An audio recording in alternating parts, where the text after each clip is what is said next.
Dallas home for podcasts, live streams, and unfiltered conversations. This is Dallas On Air. Some stories are told with words, others with a different language. The groove. Feel the rhythm, embrace the moment. On Dallas On Air.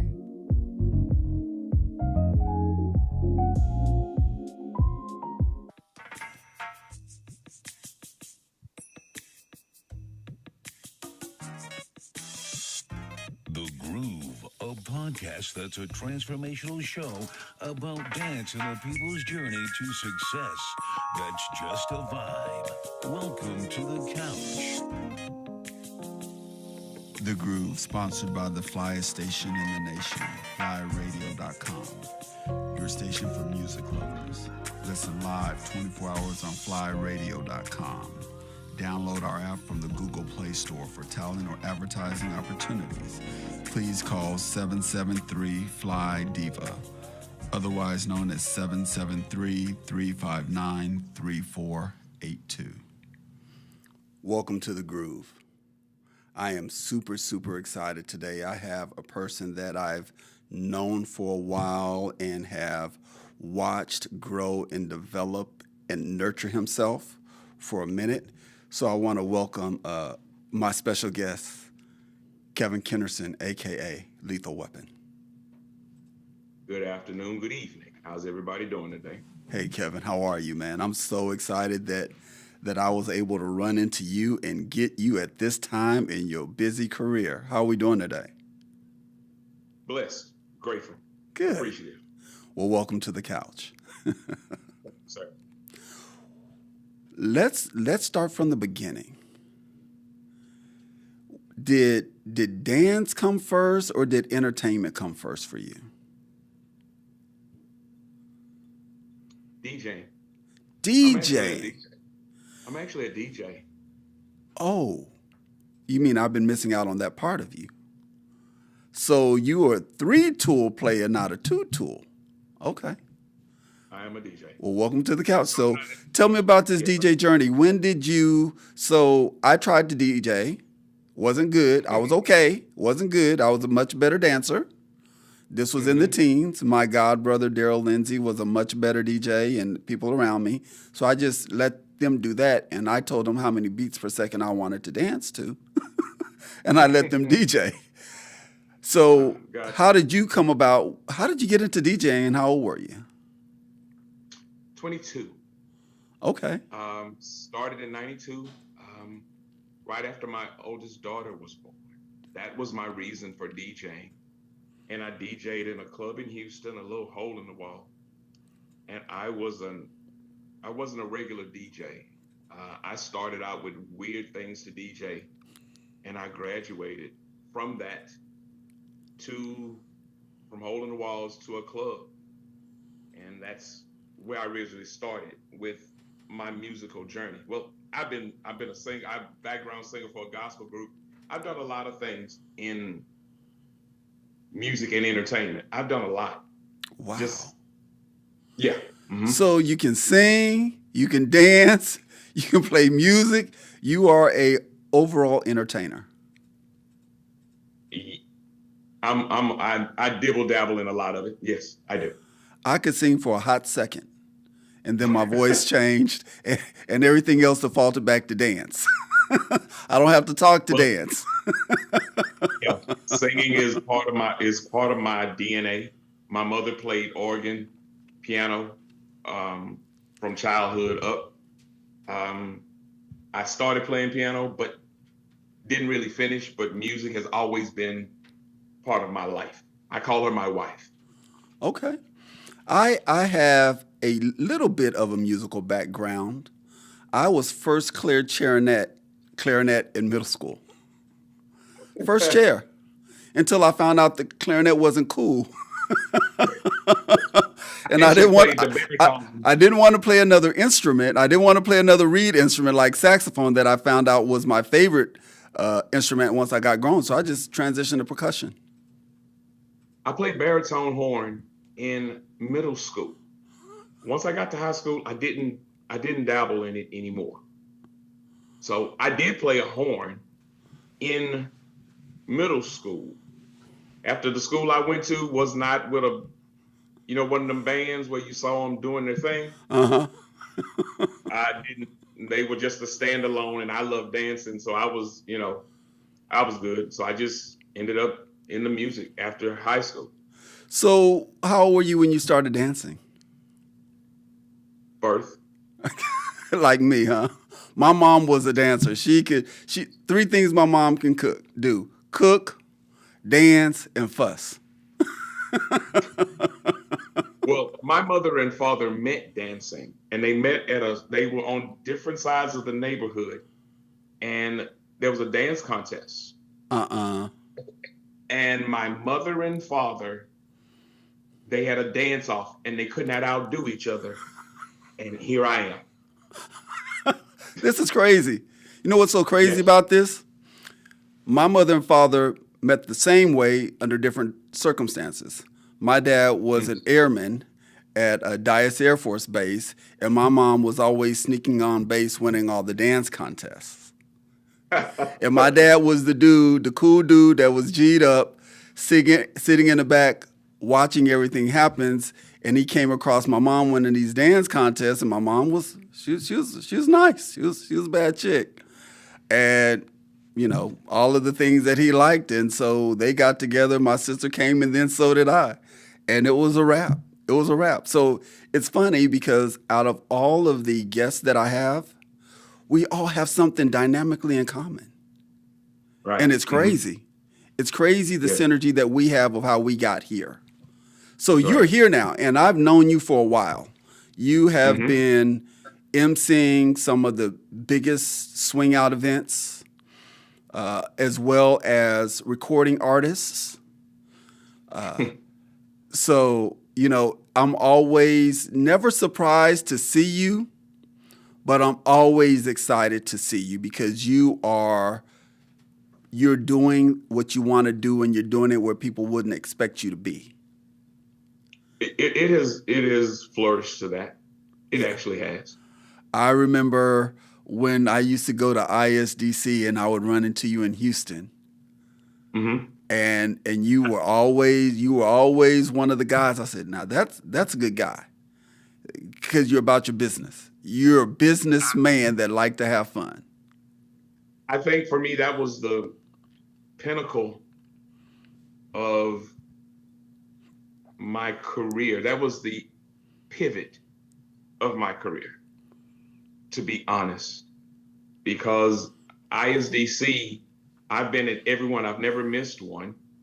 And when she moved me to MC, I almost didn't do it. Really? She called me, Tina Morales. I love her to death. I thank you, because when she called me, all of the other DJs were starting to come out. J3, Snoop, these other DJs. So she was starting to use them. She said, I think you would be great as an MC. And I told her I'd have to think about it. And I actually was like, no. I thought she had stole something from me. And it ended up, this is where I am now today. So were you always funny? I think to my people, I get that from my father. May he rest in power and peace. It's from my dad. My dad was the greatest of a storyteller, and he would add this spin to it. So I get a lot of that from my dad. But I don't think I'm funny. I just roll with what I see, and then I say it in a different spin. Or what everybody's seeing, or what some people may be thinking, I may say it out loud. So that's just me. Well, yeah. I have a lot of reverence for you. My father was the same way. He was a quiet man, but when he spoke, it was thunderous. It was volumes, and he never really spoke higher than a whisper. So I'm a military brat, so you can just pretty much imagine how I grew up as being nurtured as a young gentleman that I didn't think I wanted to be until I started becoming one. Well, guess what? My dad was Army. Again, another parallel. Vietnam vet. Yeah, he was 6'5". My dad was 6'5". Wow. Mine was I got taught 5'11", and he family. was considered tall. My dad was 6'5", but yeah, my aunt is like 6'4", and the other one's like 6'3". So tallness, well, height is in my family. Unfortunately, I just didn't peak to 6 foot. All of my brothers did, but I did. So ISDC, you felt as if something was stolen from you, but Mm-hmm. how did you trust you enough to pivot? And this says a lot, to consider something you didn't even conceptually think about. When it was presented to me, I didn't think about it. I didn't think you're moving me away from my safe place. I'm Okay. gonna say my comfortable place. But then I realized I had been emceeing the whole time. Mm-hmm. So it was more of stepping out of a comfortable place where I'd always been comfortable. I had always been in front, at church, singing. It's just always being in the forefront. I sang in the front row at church. Easter speeches, all those things. It was just, I just utilized what I had learned, grow up learning, doing. It's just be comfortable and just be me. I couldn't do anything else. Well, every time I saw you, you always had a crowd and you always were holding court. And I've always pondered, because I'm a behaviorist, I'm like, man, he's not only listening, but he's responding. I'm quick-witted as well. I just don't say a lot because I don't need to tarnish my brand and get me in trouble. My mentors in football and life said, talk less, do more, execute what you need to execute, but minimize those things. And so I take those things to heart because they groom me and nurture me. If you can think of some people that are pivotal to what has you where you are, well, let me rephrase that. Not have you where you are, because it was God's divinity that was going to get you there regardless whether we knew it or not. Right. But who are some of the pivotal people that you trusted? I think that's what I want to share, to help you, guide you, or just to give you insight. That's a good question. When I started, I talked to my best friend. Her name is Michelle. Tina, of course, talked me through it. And she has this way of talking where it's like her smiling eyes, and I was like, I really was being I wasn't responding to it well, what she was trying to sell me. And then she just started talking, and I eventually just said, okay, I'll do it. And she said, just be you. And I'm not gonna lie, it was nervous. I was nervous as all get out that first time, until I just went on and just did me. But Michelle, my best friend, my little brothers, Leroy Thomas, who's actually a gospel singer, national recording artist. I actually talked to John Seegers, and he was pivotal because he was pivotal in my journey in Swing Out. Okay. He was very pivotal in my journey because he was pivotal for me to get to ISDC, because I was his DJ every Wednesday, Club Thirst, Stepping Style, Why Not Wednesdays. I was the DJ. Oh, okay. His original DJ, yes. And when I started 15 years ago, actually, I didn't even have hair. that lets you know how long. I didn't even have hair. So he started that thing, and I realized I had been emceeing at the other club I was doing, which was a regular club. So it was just pivotal. It's just me just trusting God and going for what I knew and just studying people that entertain. So entertainers have always been the people. So after you finish with ISDC, after that first time, and again, all of these stories that I meet with, they're parallels. Tina did the same thing for me. I need you to be a judge. I need you to be a judge. I was like, I'm not going to be a judge. I don't want to be a judge. I judge enough. I don't want to do it. And 2 years after the fact, I said, okay, I don't know what she told me, but I will come and help out because I want to help you be successful was what I said. So myself and Romero said yes when we had been saying no, and we talked about it. I was like, I'm going to go, you're going to go, I'll go if you go. He goes, well, we'll go. So we went for a couple of years, and so she did convince us to help, and I'm glad that I did because you got a chance to talk about me. Everybody got a chance to talk about me, and it was a lot of fun. The historical movement that, oh boy, I still live that one out. That was a good one, but.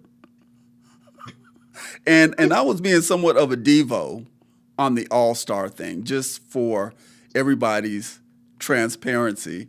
I was asked to dance on a showcase with the All-Star Showcase, and I was of the opinion and impression that I can tell you what I wanted to dance to because that's what everybody else is doing. Right. But when it came to me, they're like, no, you're going to dance to what you dance to. And I got called out a little bit. And I was like, wait, hold on a minute now. I'm a dancer. Don't get it twisted. I'm not just here judging what I don't know. And so, as you know, when the world found out, I said, well, I can show you better than I can tell you. And me and Ariel went to work. Right. And had everybody on their feet. The first time. I remember seeing you the first time at the first competition that wasn't ISDC. That was in Dallas. And I remember seeing you at this Mediterranean restaurant, and it was on a Sunday night. I'll never forget. I'm like, who is this dude that's dressed up? He is serious about the way he moves. I'm like, okay. They told me his name is Adrian. And I remembered the name, and I didn't see you till later on, but I remembered that night, that Sunday night, because everybody from Dallas was at this restaurant. And nobody was at the hotel in Dallas for that so-called competition that's historical too. But I actually DJ'd that one. Okay. So yeah, you are very. I remember you from that moment. At that Mediterranean restaurant. I don't even remember the name of it, but I knew it was on a Sunday night. It was. I don't even remember the name of it either, but it was much fun. Yeah, it was a packed house. I remember that night. Mm-hmm. It was a packed house. We were like, why weren't all of you over here? But nevertheless, it gave me my swing out journey. So I've been in awe ever since. So how many genres do you know? Because you live in a city that have multiple like I do. And I know you know quite a few that you're not sharing. So what are the genres that you know regarding dance? I know, but I don't dance. It took me forever to swing out. I DJ'd it, but it took me forever to swing out. I love dancing, but the structure part of it and all of that, I was like, okay, of course. When I first got into it, of course, I'm dating Legs. Of course, her mama Brenda. Oh, that's right. I got she's all on the floor dancing, and I'm standing there just looking.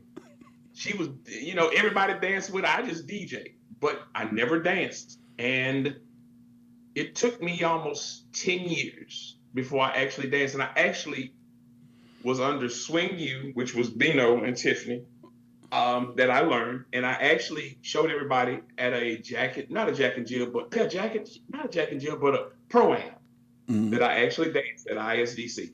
So many firsts for me. Legs was the smoothest dancer on the scene ever. So I got one lesson from her mom at the house. I got all the counts and everything, but I never danced until it was like 10 years later, almost, something like that. So did you ever play any sports in coming up? Football in high school. Basketball at the little park. Played baseball, and I was on the swim team. So, yeah. I can't swim a lick. I swim like a rock. Yeah, I was on the swim team. Yep, If somebody says swim a quarter lap, I'm just going to say, I'm sorry. It's not going to work out for you unless I get fins. If for some reason, if I get fins on, I think I can swim a little bit, but I know mentally I cannot. And I'm good with that. But yes, I'm a swimmer. Yes, I am a swimmer. So you're doing everything. So let's Yes. pivot and talk about where you are today. You, in my opinion, and I respect my opinion, are one of the hottest sought out MCs. And what I love about it is you're doing what very few people have done that I know of, and that's crossover. Typically, you see people that are just significant in one genre or one style of entertainment. Mm-hmm. But you have ventured out to do multiple things for multiple people. And when you sent me the plethora of events that you have upcoming, you are booked for a while, my friend. Yeah, I'm blessed.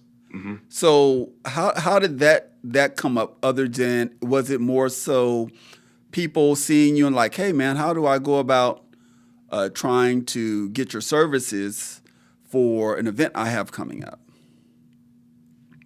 The first gig that I did outside of ISDC was the Unique Affair Okay. with Dominique. And this was at the time when not a lot of people from Dallas were coming to ISDC. So they were being introduced to me at his first, I think it was his very first one. And that was my first gig as an MC. And that was around Labor Day that I actually started that movement of doing a lot of things in Dallas. Because we didn't have a lot in Houston. Mm-hmm. Now, it came around where Trap and Swing with John would come around, and I did that. But when I ventured over into stepping, T-Lady was the reason why and how I got there, because I met her at the upcoming event a couple of years back, the Titans. Right. And I met her. John introduced me to her because she was there. I didn't know who she was. Introduced, we vibed, and she got me to the Heritage where I co-hosted with her on her red carpet. So you met a pioneer and didn't realize you were talking to a pioneer, and the whole time she's sizing you up, being like, you know what, you got something there. And then got her to ISDC, because when I got to Heritage, I got her to ISDC the next year. Then Candyman came right after that. Well, let's talk about this blue carpet. Let's talk about this blue carpet at Heritage Ball where you really, really stepped up. I remember coming down the blue carpet and you're like, wait a minute, you know how to model? I was like, yeah, I've been modeling for at the time, 35 years. He goes, oh, well then let me see you walk. Let me see you work. I just off the cusp, and actually nervous. I just say stuff to calm my nerves. If I find a point where I can focus on, that's what I focus on. And then I run with that, with respect and a little candor, so to speak. Oh, it's definitely respectful. Everyone has a good time. I remember when you were interacting at the Heritage Ball, done by Cheryl Sugarfoot Poe and Company, and Melanie and everyone. They do an amazing job. It's funny that, when we have pivotal moments in our career, our success, people typically assume that we got there by ourselves. You mentioned somebody that I have a great deal of affinity for. I mentioned her several times on my podcast and in interactions when people are like, you're pretty successful. I said, wait a minute. I have attained success at the behest of other people investing in me. And so about my two parties under one roof. I was struggling to get the steppers to come out consistently. And I reached the T-Lady. And I said, hey, you go to every stepping set. You know who all the DJs are. I'm not able to because of football season and other things that I have going on. But can you help me find the right type of DJs to bring to Dallas for my set that will allow me to keep the crowd, because my swing out crowd is 100 every time, every week, in my 2 parties under one roof, but the stepping side was light. And so people don't know this, but remember when she started doing the mashups? Mm-hmm. That was because of me. She was trying to find me a DJ. She was interviewing DJs on the cool by having them audition, because I wouldn't hire a DJ unheard of if I hadn't heard them work. Hold on a second. Let me do something real quick. Hold on. Okay. I'm sorry. I feel like I was a little light. I know I'm a little light. I feel I was a little light. I'm like, something's not right. I know somebody's gonna say, "Cut your light on. You're a little too dark." Okay. So I apologize. Oh, no. Listen, we are live TV. We are keeping it real and 100.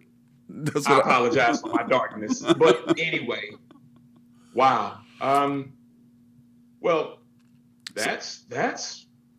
I had seen the post about your 2 parties on the roof, and I've been wanting to come.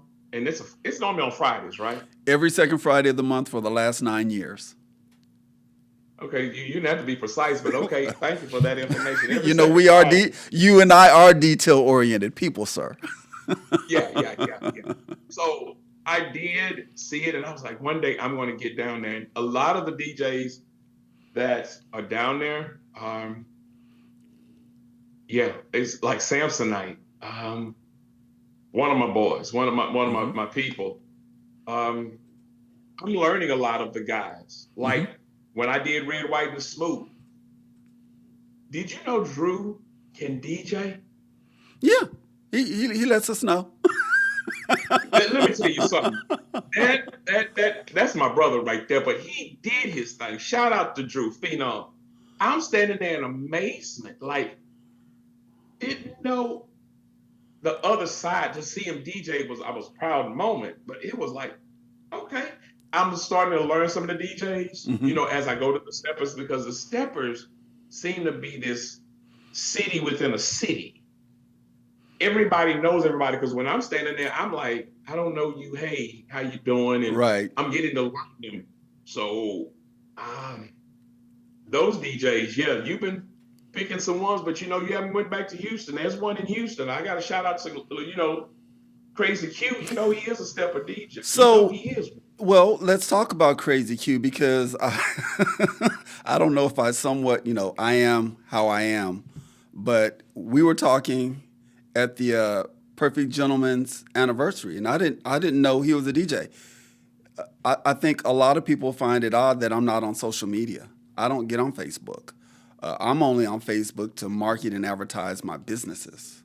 I'm not on Facebook offering opinions or anything of that nature.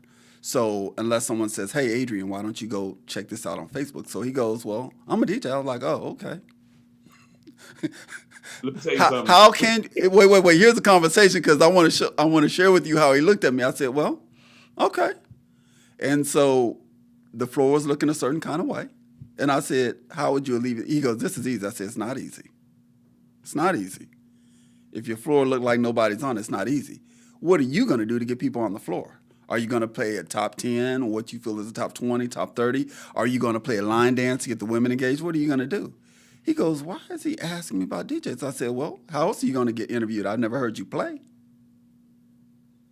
If I'm going to consider you, I'm going to need to hear something that you do. So give me your card or take mine and we'll talk." He says, "Okay." Consider. He is one of the ones that has been doing Houston on. I don't think Houston has given him on the Stepper side. They're not giving him his due, because he started out, and I don't like saying I am a DJ. I'm a DJ. I play music. I don't mix. Let's go mix. there. Let's say mix, blend all of what DJs do. Creative. Some people specialize in certain genres, and that makes me fine. But I'm a DJ. I'm for hire. Right. I'm an assassin. I'm going to do whatever. But I'm not used anymore as far as the dance community. Wait a minute, though. Wait a minute. Guess who found out you were a DJ tonight? Who? The owl sitting right across from you. Welcome. Welcome. I didn't know. A lot of people didn't know, and I was okay with that. And I think because they didn't see me at ISDC anymore as a DJ, because I was the head DJ for a while until my brothers came through. Snoop made rest in power and peace, and then J3. I gladly gave it to him, and being an MC became me but people forget that I am one. Dust them off. Listen, I look forward to I have my DJs booked to the end of the year. You can tell by the flyers. I get my DJs probably 4 to 5 months in advance. Get ready for the rotation, sir. You're a businessman, for real, for real. Trust me, business is good because I want the best for the best. If I dust them off, you got to make sure, because I'm gonna come with my little brother. I'm not coming alone. We'll talk. So let's get back to where you are now. Let's get back to where you are, because I want people to see how to get to you, what you're doing. So we're going to put up a flyer of one of the places you'll be emceeing and entertaining. And I want people to know, I want you to talk about it a little bit. And then I think I have like 4 flyers. Your career is, your schedule is longer than the 4. Just so everyone knows, you're booked all the way up until next year, rightfully so. But I want to talk about these events so people you can highlight what you're doing, all of those other type of things, so people can find out how amazing you are. Thank you, sir. So this is the Titans. Yeah. Yes, sir. Next weekend. Right. Yep. So talk about that one. Yeah, talk about it, because I have my graduation coming up that same weekend. Thank goodness I'm sold out. But a lot of people are going up there for that support. So, there's nothing wrong with that. So, Damon Carter, my guy.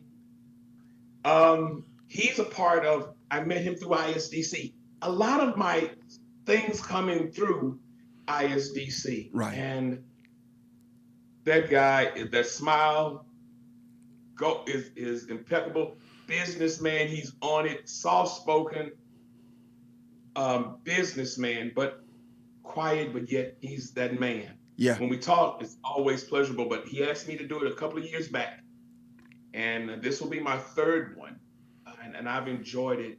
The Carolinas, and met some great people up there. But that's a 3. Well, Thursday, Friday, Saturday, and Sunday. But it's going to be full of workshops, of course, dancing, competition that's going to lead to ISDC in 2026. That's going to be another one we talk about. Yeah, you get if you win at the Charlotte in Purple Titans, you get a free pass. You get a free trip to, not a free trip. When you automatically go. You're right. You get a free pass, right? You get there. You get there how you get there. ISDC, if you win, yes. Right. So Titans is full of just fun. So will you be emceeing I'm sure you'll be emceeing everything, probably even some of the workshops, huh? No, sir. I sit back. That's the only time I get to not say anything. The workshops are done by the instructors. I just enjoy that, the camaraderie, fellowship, being around people, and that's what I do. But that's all a PR time. That's, hey, how you doing? Taking pictures, meeting new people, right? Those type of things. But the workshops, I don't touch. It's just the day parties and basically the everything else. That's not the workshop. And it's going to be fun. It's downtown Charlotte. This is going to be the first year at this hotel, so I can't wait to do this. It's been fun. Good. And we'll pull up another one real quick.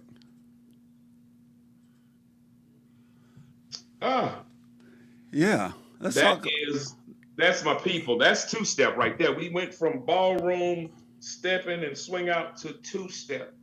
These are my people. And DJ Crazy Q's on there too. Yes, sir. My brother. We don't play with it. The Doctor and the Stone Cold and I Keeps It Cracking, which is the art of chemistry. I've known them the whole 10 years.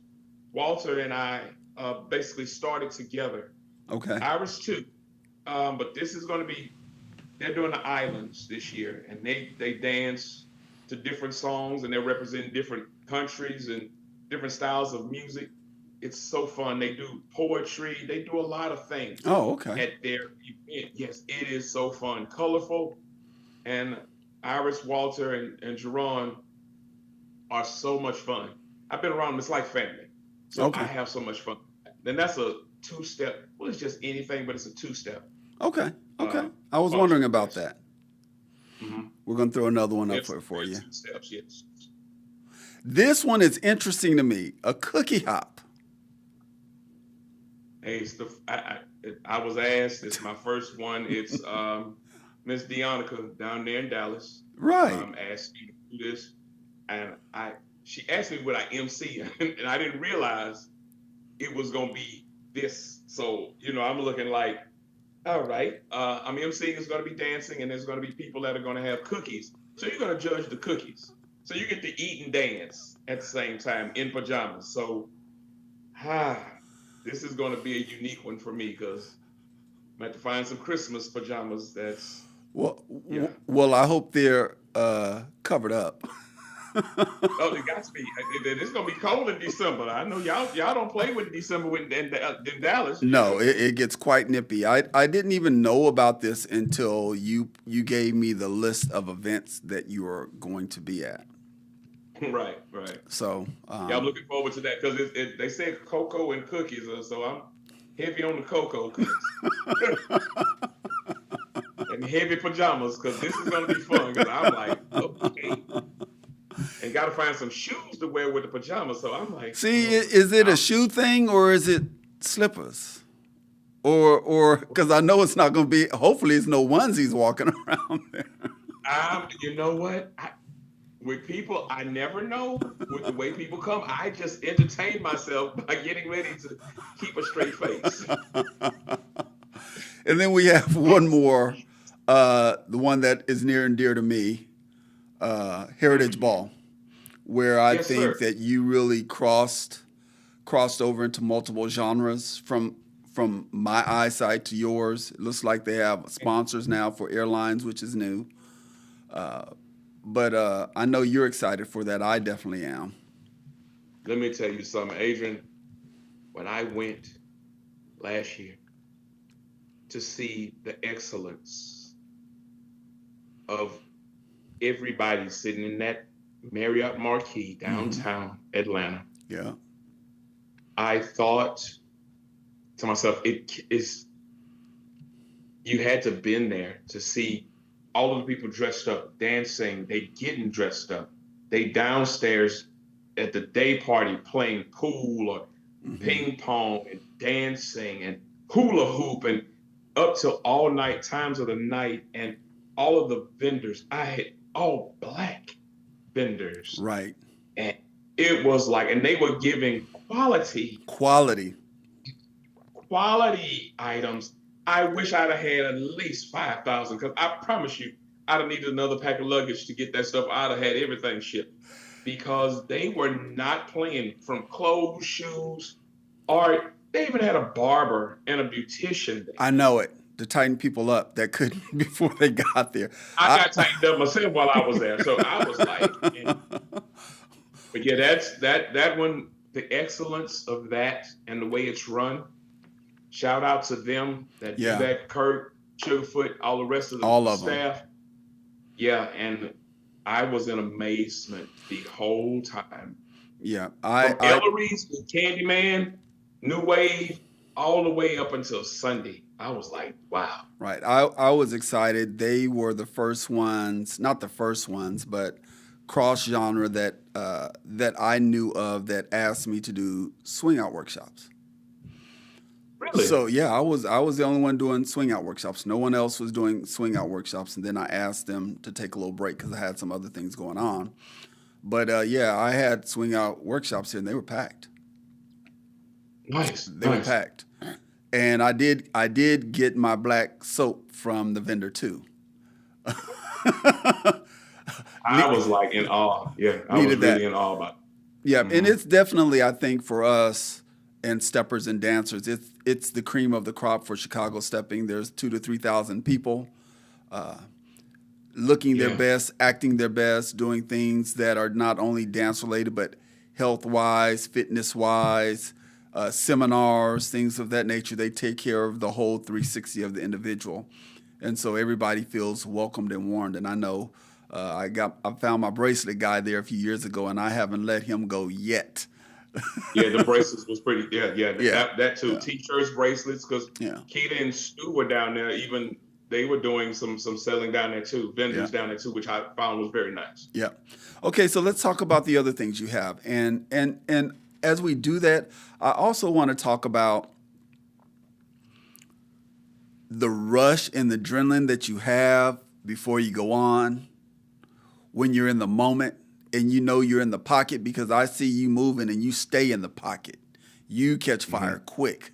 And then what do you do to come down from that? In the moment, I stay nervous, and it's from childhood. I stay nervous until I get downstairs and I grab the mic, and my mindset, I'll speak to people, but my mind is like, just clear me of anything that may have been pressing, and I don't come down until I'm ready. I'll take whatever I need to take. I take showers and I listen to my music. And for some strange reason, Adrian, I watch Law and Order SVU. That is my show. I watch either that or First 48, and I'm sitting there looking at stuff that's like that, but it's calming because I sat there and watched it, and I come down, but I walk alone, and I don't say anything. I take my hit of my liquid courage, come down, and I'm ready. Once I grab the mic, then I'm ready. But the adrenaline is at 1,000. And until they tell me what's going on, I've already studied what needs to come on. They give it to me, and then I just go for it. And I feed off of the DJs. I'm glad that I've worked with a lot of great DJs, and I feed off of the music. And sometimes I've gotten a little out of pocket, and I've done too much early on, but I've learned how to just calm down and stay in that pocket because I've gone off beat. Not off beat, but to the DJs, it's like, no, I'm not used to that, but right. I got better. Learned how to behave myself and still stay in the pocket. And when you come down from that, how long does that take you? I leave before everybody else leaves. Once they say it's over, 15 minutes before everybody's time to go, good night, I'll see you tomorrow. I'm already up in my room. I'm done.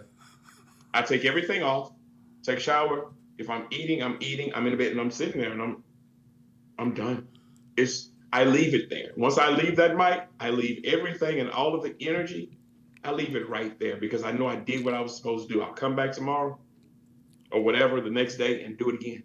So yeah, I'll leave it there. So I've only mentioned 4 of your events. Let's go down the other ones that you're booked on, because it's a lot. And I also want to talk about how people can get a hold of you to book you for your services. Now, one thing I do need to know, Kevin, because you shocked me and surprised me pleasantly with the cornucopia of things that you've mastered. Can you cook? No, cannot cook to save my life. Okay, I got you there. I can clean, boy. I'm a fragrant. I clean myself. My brother was the cook. I didn't touch that, but I can clean. Boy, put me in a house and Soul Train and some music. I clean it up. I'm like, clean it up. Like Betty Wright said, clean it up. That's me. Okay. My brother was a cook. I was a cleaner. So, okay. Yeah. Well, I'm the cook and I clean as I go, but, typically I don't wrap it up until everything's gone and done. So I'm clean. I'm clean before it's even done. So let's go over these shows and where you will be so people can see where they can find you.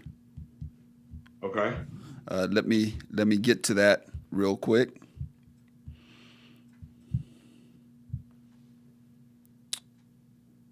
Let's see here. The one October 31st through the 2nd. Yeah, so we talked about Purple Titans weekend. Then you have the 4th Annual Art of Chemistry. We talked about that in Houston, which is September 27th. Then MSC presents Shall We Dance in Pflugerville, on October 31st. June 1st, yes. Innovative Creations and Events First Annual Christmas Pajama Party, December 6th. We talked about that one in Cedar Hill / Dallas. Then we have the Port City 4th Annual Anniversary Celebration in Shreveport on December 13th. Then the Heritage Ball 2026. The Neek Affair March 2026. The DFW Soiree 2026, which is a part of Black and Bling. And then Memorial Day. So you're booked all the way into Memorial Day weekend 2026 ISDC. So I'm looking at your calendar and I see an opening that you and I talk about. See, there's a method in my purpose for what I do. But tell me about entertaining when you are entertaining and you do a wonderful job and you cross over. You cross over to entertain for a total different group. How are you received? I know how it ends up, but initially when you're there, like last year you did K Yvette's first 4th of July event, which was packed. Yeah, I for the most part, 99.9% of that I enjoy. That's a blessing. Yes, because those two people, Kevin and K Yvette, are some good people. I love Kevin Franklin and I love K Yvette, but 99, that summer event was so much fun. Wasn't it? For the most part. Ooh, keep a straight face, Kevin. Keep a straight face. For the most part. But you know with that the reason why I say 99.9%. Absolutely. Absolutely. Yeah. Yeah. But I loved it. And how do I approach it? I approach it the same way I do everything else. I just let it flow. I'm Lethal Weapon, but I call myself a flow facilitator. I like that. Because I come from church. So it's like, you know what you came here for. Right. I shouldn't have to tell you because you know what you came for. But I'm just going to help you along. And with the flow of the music and the words, we're going to facilitate this atmosphere.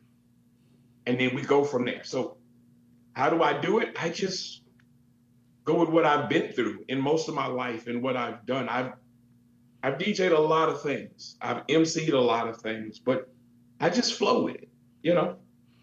And hopefully everybody likes it when I finish, and I try to make sure of that. Well, your schedule dictates that they more than like it. They're loving on you.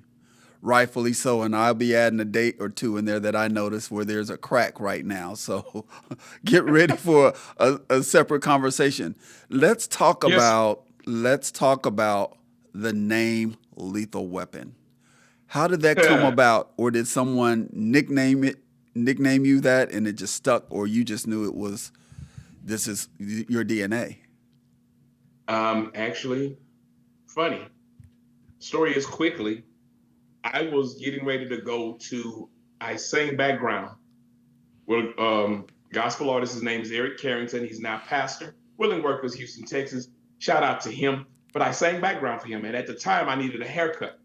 The barbers that I wanted, I couldn't find. My brother was not at home for me to use his truck because I didn't have a car at the time. So I was on a bike. It was at 5 o'clock. The barber that I called was like 15 minutes from the house. So I jumped on this bike, flew over there. And now is this a pedaling bike or a vroom vroom bike? Pedaling. My cardio was good that day, but I got on the main road, crossing over a bridge, 5 o'clock traffic, and tried to jump the curb to get on the median. The front tire hit the curb, so it broke my fall. My shoulder was separated. So I'm sitting there with my shoulder separated, getting my haircut. I went home, and my shoulder's still dangling, basically, but I'm putting on clothes, trying to get through it. Got on the bus, to go out of town. I can't remember where we were going. Lethal Weapon 2 came on. And there's a part in there where they separated. He went down, they had him chained up, and when he undid his shoulder and got out and he put his shoulder, I said Lethal Weapon. That's where I got it from. Because I had a separated shoulder and Mel Gibson had one too. That's where I got it from. It is quite befitting because you, from a Lethal Weapon perspective, you dominate the space. You dominate the space in such a way, and as a behaviorist, I appreciate it. You're timely, you're tasteful, you show reverence to everyone you interact with, and you put yourself in that place because you can relate and associate. And I always wondered why and how you were able to captivate the people, but I see that as we're talking now and engaging that you're just pulling from life experiences like I do. You know, I've always been a dancer. I've never not known being a dancer. And so it's just kind of who I am. It's how I'm hardwired. I have witty jokes. Some are funny, some are not, but they're all from a behavioral perspective. But that's why I can appreciate you and how you do that, because you do it in such a manner that everybody's falling on the floor or right there with you, associating and reflecting on those moments that got them there. Right. Yeah. It's easier for me because if I try to do it from somewhere I've never been, I'm a hood child. Fifth Ward, Texas, Fifth Ward in Houston. I'm a hood child, and I went to church every Sunday. And when I was able to go, I went to the skating rink. I learned how to dance. I was, I'm a 88. I'm a hip hop baby. I was raised on R&B, and I'm a hip hop baby because my first CD was Eric B. and Rakim. I ain't no joke, and it was a James Brown sample. But it was a James Brown sample, and see, my who I idolized was James, because I watched how he would dance and move. And, I didn't, after I found out his personality as a person, but on the stage, he captivated. And I watched him all the time, just him moving. And then I realized that stepping I'm looking at James Brown's feet, and it's somewhat to him. Right. The mashed potato, and I was like, okay. But identifying in church, being raised in it and being from the hood, having to be in the house before the street light was on, me and my brother having to find things to make us laugh and entertain ourselves. So I used to watch Soul Train, American Bandstand, when I was finally able to get cable and on my own, BET, Video Soul, all of that. All of those things are just attributing, from the men and the women in my life, the things that I used to see that made me laugh, that's what I attribute to. And I just use it to my advantage. How can people get a hold of you to book you or see what your availability is? They can go on my Facebook page. It's my whole entire name, which is Kevin Carl, Carl, Kennerson. But please, and I ask, if you reach out to me, please let me know who you are, because I don't accept friend requests without you telling me, hey, I'm such and such, I saw you on this. So I don't like to accept strange people. Not strange, but people I don't know. Right. But that's one way that I can be reached. That's the majority, because if you look behind you, that's on my Facebook page. You'll know it's me, because you'll see this beard, and my beard is my brand at this point now. Yes, it is. And your journey with your hair, how long is your hair now? It would have been longer than this if I had to cut 4 inches off, but I'm 15 years. When I first started in swing out, I had no hair. I started at 40. I'm 55. Well, that's a good age. I do all right for as they say now, I'm an OG now as the age from what I saw. I'm an OG now. I'm not Unc. I moved to OG now. So I was telling my friends the other day, we are those guys now that were in the club. The difference is we don't look like those guys. We don't move like those guys. We're not sponsored like those guys did. But we are those guys right now. But this is actually a brand, but it's for my granddaughter. This is the only way my granddaughter sees me. Oh, wow. And I won't cut it. I have not cut it in 5 years. I was going to cut my hair and my beard 5 years ago, 6 years ago, but I didn't. When my granddaughter was born, this is the only way she's ever seen me. So I will not ever cut my hair or my beard. I love that. Because of the love of my grandbaby. That is a touching story. I'm so glad you joined us. I'm going to talk about my sold out graduation real quick. For those of you who don't know, I can talk about me. We already talking about me coming down. Oh yeah. We're gonna talk. We're gonna talk. Trust me. You're gonna say, you know what? Are you and Adrian like new business partners? They'll understand because I only bring quality people down here that represents me and represents themselves. So when I'm not able to be here, I'm fully represented. Amen. So we're going to put up this graduation flyer. It is going to be August 23rd from 7 p.m. to 12 a.m. It is an after 5 attire. It is going to be a night of performances that people have never seen before unless they were looking at Dancing with the Stars. My friends will be coming, and they will be doing multiple genres of dance, some that people are aware of, some of them that they're not. And it's going to be a ball. I think people have been coming to my event for years, and this is the first time I've had it in 6 years.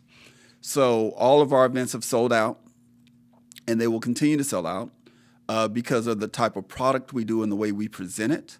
It's a great date night out or a great night out just to be around people you don't know, to meet and build rapport and have a great time. So looking forward to it. Again, this is the first one in 6 years. When I put the sold out sign, a plethora of people called me saying, hey, I was going to get a ticket. And we were like, I was trying to let you know. If I ask you, you better get it then because there won't be any, and there are none. So that was good. Samsonite killed it. Samsonite killed it, and DJ Stevie Ray killed it.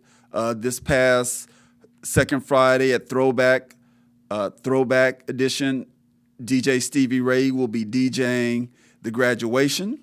Also coming up next month, we have DJ Lady Love and Bubba Ye that will be doing a blackout. So it's a Virgo affair. So come on out, Virgos. And we're looking to have a great time. Again, DJ Lady Love, Blue Note Chicago. This is her second time, and she's in full rotation like I'm sure you will be, my friend. What else do you want to share with the people before we let them go from hanging out with us on the couch? And just special shout out to T Lady. She gives me guidance and direction that a lot of people aren't aware of. And I want to make sure that I give her flowers. Also, Tree Lachey, I want to make sure that I give her flowers, and all the people that I work with and that I will be working with. I look forward to doing professional business the way that we do business, where we take care of each other. So what do you want people to know or share with people as we leave? I'll leave you with the last words. First of all, thank the Groove and Chilling on the Couch for allowing me this time to be a part of this one in 2025, to say a little bit about this average man doing some extraordinary things. Hey, I'm not hard to find, and I'm not hard to, if I'm available, I'll work with you. I want to uplift and help you get your events on the floor, off the ground and running. I facilitate. That's what I do. I'm not hard to find. I'm not hard to please, but I like to facilitate to make your event successful, to have another run, to try to make it a ongoing thing. That's always my goal. Shout out to the T Lady. Shout out to everybody that's been part of my journey. Mm-hmm. I love you all. It's a lot of people I could name, but you all know y'all are near and dear to my heart. We talk on a regular, and thank you all. Thank everybody in the dance community that has accepted me to evolve from Kevin Kennerson to Lethal Weapon. Because when I become Lethal Weapon, I'm totally different from Kevin, because Kevin, doesn't consider himself to be what Lethal Weapon is. So I thank you and appreciate you for allowing me to transform and do what I do. I thank you all. Man, and I appreciate you. Until we meet again next week on the couch, everybody stay blessed. Reach out to Kevin Lethal Weapon for anything you need from an MC or entertainment perspective, because he's a 5-tool entertainer. And you will be seeing him at a Groove Theory Dallas event coming soon. Stay blessed. Have a great day, everybody. Thank you for your support. Until next week, we'll see you again. Some stories are told with words, others with a different language. The groove. Feel the rhythm, embrace the moment. On Dallas On Air.